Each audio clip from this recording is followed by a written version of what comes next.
So what I've done here is I went ahead and I just did a bunch of cleaning up. I took all the masking tape off and everything. Now you have to route out all this front bedding area, a whole bunch of it, and leave enough room for the operating rod spring guide and the spring. And what I'm also doing is just getting a file. What I'm doing is I'm filing out a slot for the operating rod spring guide, which also acts as a front magazine latch. Okay, so you've got to make a clear channel for that to move freely through. Okay, and you can see right here I've done a bunch of cleaning up inside this area here.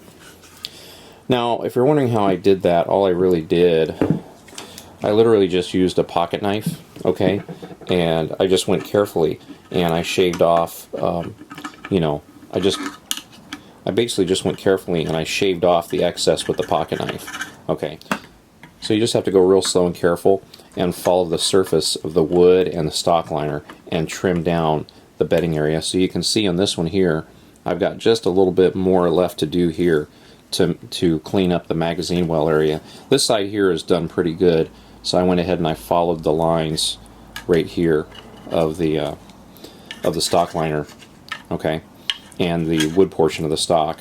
And also around the heel, I went ahead and cleared up the excess here. And what you're going to have to do is make sure you leave a slot right here for the firing pin tail, okay? Because when the bolt comes back, it's got to fit in that recess, okay? And you'll see the trace from the receiver where that cutout's supposed to be. And so what you want to do is make sure that that area is relieved for the firing pin tail. Okay, and you'll see right here a little bit chipped off, but that's no big deal. This area I actually did not route, so it wasn't surprised that when I was cleaning this up, this chipped off because there was nothing really for it to grab onto. And I left it that way on purpose because when I set the receiver down, I wanted the receiver to bottom out on some of the original wood. So I left this area alone on both sides, which is why that bedding's a little thin. So essentially I have a back bedding and a front bedding. Now when I go back and do a skim bedding, because I don't have to take off so much material, I'm going to go ahead and route that and bed everything on my skim bedding job. Okay. Now this here should last anywhere from 3,000 to 5,000 rounds. Well, maybe not. This bedding job should last at least 3,000 rounds. Okay. So just keep cleaning it up. Now I also have to go back and rebed the trigger tang area, the trigger housing tang area, and also the front pads. Okay. And basically you're going to do that the same way we did the front end, and then you're going to clean up the action and put it back in.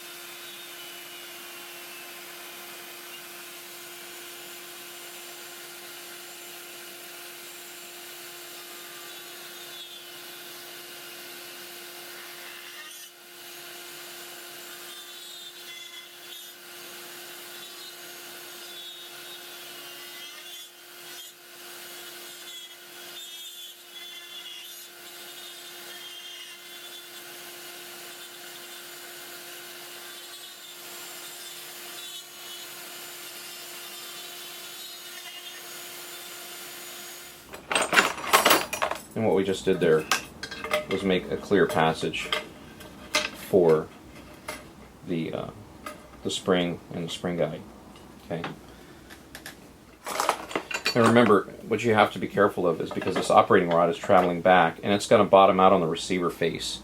Okay, so it's going to stop it's going to stop at the receiver face. So you have to take off enough material to leave for the operating rod. Okay. I'm just going to get a knife here, and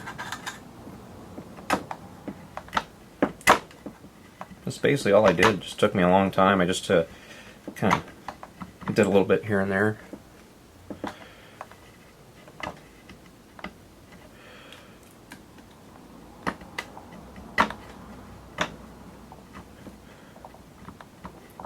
So I'm just using the stock liner as a guide. Okay, and just shaving off a little bit at a time. And just be careful not to disturb the actual contact surfaces of the bedding, okay, where the receiver actually touches. I mean, there's other ways to do this, and somebody probably has a better way, but I mean, this will work just kind of the old-fashioned way. Just taking your time, don't need a lot of fancy tools. I mean, shoot, I could do this with a buck knife. Now, don't get me wrong, on the heel area, around the where the bedding was really thick, I went ahead and used a Dremel. Okay, but once you get close to the surface, you know, where you have to do this kind of precision shaving, and that's really all it is just we're just shaving the surface layer to match the contour of the liner, and just keep at it. Alright, what I have here is my alternate connector pin, and I just have it sticking up out of this vise, and we're just going to file off the excess and then try to fit it on the side of the receiver.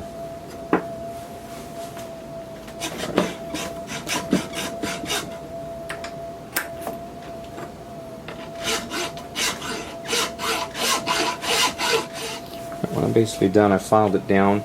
So pretty much whenever I can brush the file across the top and all I'm hitting is vise, I know I'm pretty much there.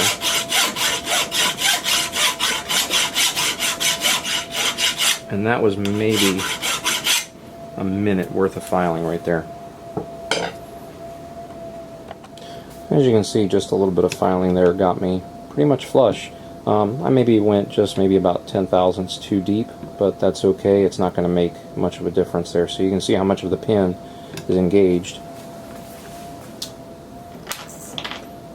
Then you just poke it out the other side. There you go. There's our pin. Plus we press it in, and pretty good fit. I think it'll work. So now the bedding is going to keep the pin from backing out.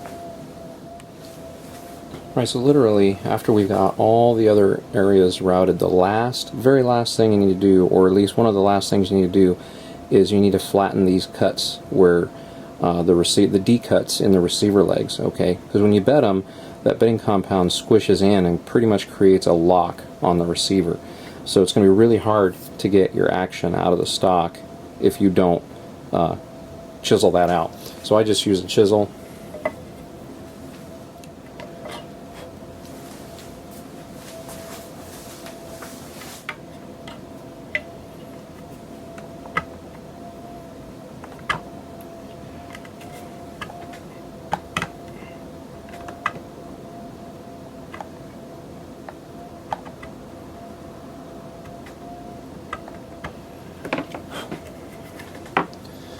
Alright, so once you get that done, just do the other side and you're done.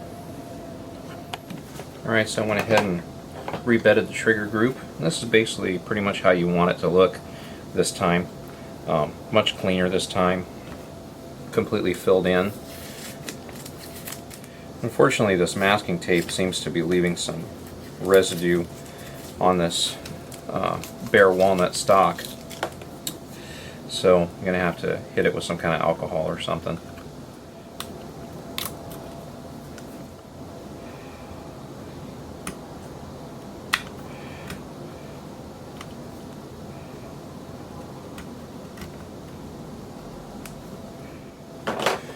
Now, it's also personal preference to work with the epoxy before it's really cured 100%. This one here is still just a little bit soft and pliable, okay?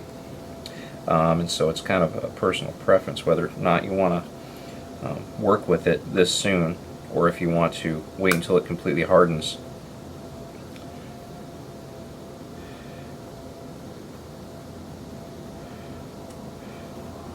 I mean, this is hardening quite quickly. Give it a couple more hours and I won't be able to do this.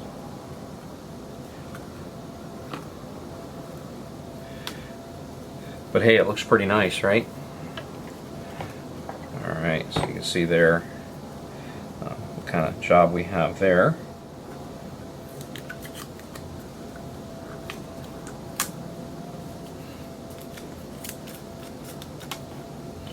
See, that one there just kind of ripped it right off.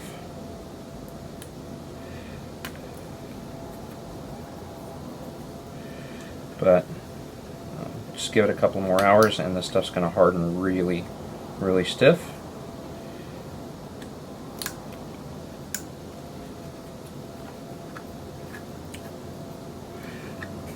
There's the trigger. There goes the trigger mounting pads right there.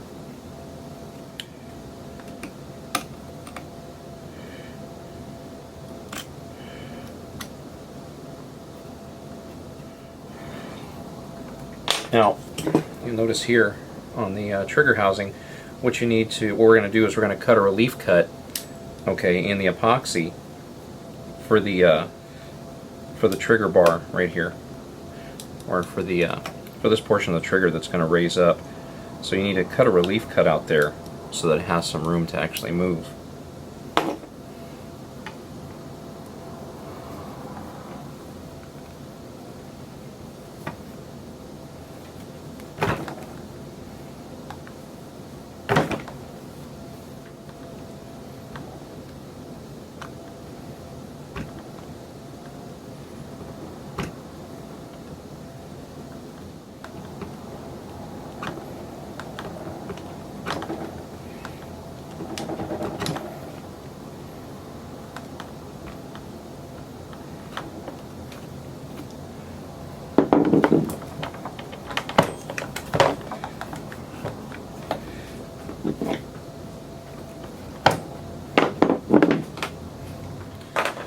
Alright, so once again, this really gives you a better idea of how the bedding looks and what we've cleared out. So we basically followed the natural contours of the wood stock, okay, cleaned up all the rough edges, and we have nothing else overhanging. And one of the tests that you can run is just make sure you can put a magazine in, okay. I can hear it click into the front, and I'm rocking it all the way back, and so it's seating just fine. And I can rock it out, pull it out, and again, notice what we did is we bedded the front area of the magazine well between the stock liner and the bottom of the receiver. So this area is all bedded, but we also cleared it out enough that the operating rod spring guide can still function just fine and slide forward freely without any binding. Okay. See if I can get that in there. You can see it moving around in there. So you can see in there how we relieve the area for the bolt and the firing pin. Okay, so just make sure that you don't leave any excess material in there. Okay. Alright, so now that we've gone ahead and cleaned up all the bedding excess and we've cleaned up our trigger group, go ahead and put a fresh coat of lubricant on it of your choice, okay, and cock the hammer. And now it's the moment of truth. Go ahead and put your trigger group in, okay.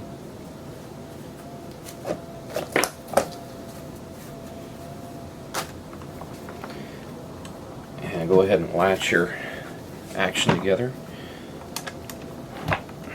Okay, so I can feel it as the tang starts to cross over the trigger. I felt the heel pop back into the stock.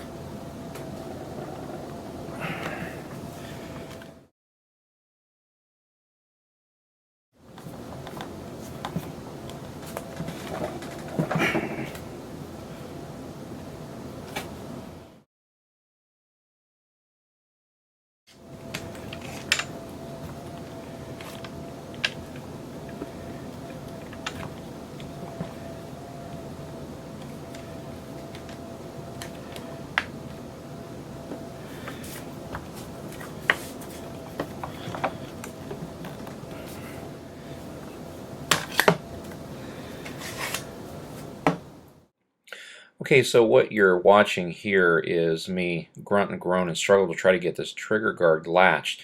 Now what's happened is I can close the trigger guard all the way, but because it's a cast or aftermarket trigger guard, it's softer than a GI one, so what's happening is the tang is rolling and it's rolling forward, and so I can't get the nipple to fit in the slot.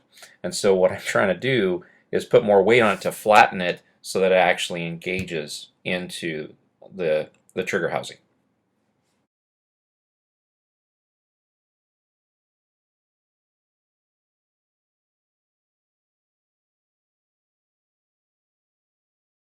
Alright, so apparently I bedded just a little too much pressure into the trigger group, and I cannot, even with all my body weight, close the trigger guard on the trigger housing. So what we're going to have to do is relieve a little bit of material from here.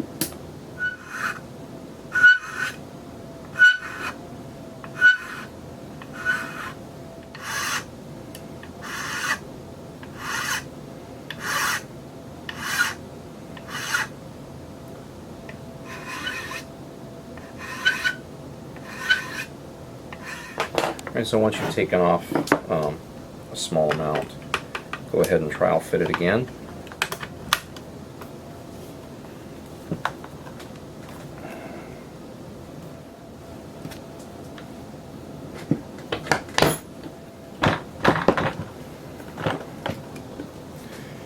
Okay, so I finally got the trigger group in. That is literally the hardest trigger group I've ever tried to put in a rifle. So let's see if it works. Okay, so we're going to function check the rifle. Obviously make sure that there's no hang-ups. Let's see if the magazine inserts.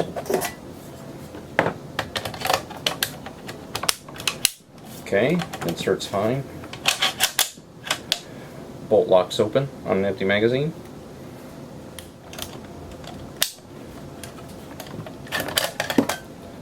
Magazine comes out.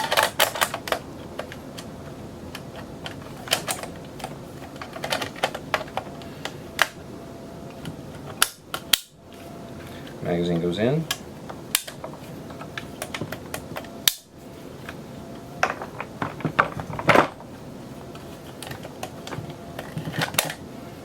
Magazine comes out. Now, very important, function check. Okay, hammer falls. More importantly, if the hammer locks back, and it does, it locks back, resets.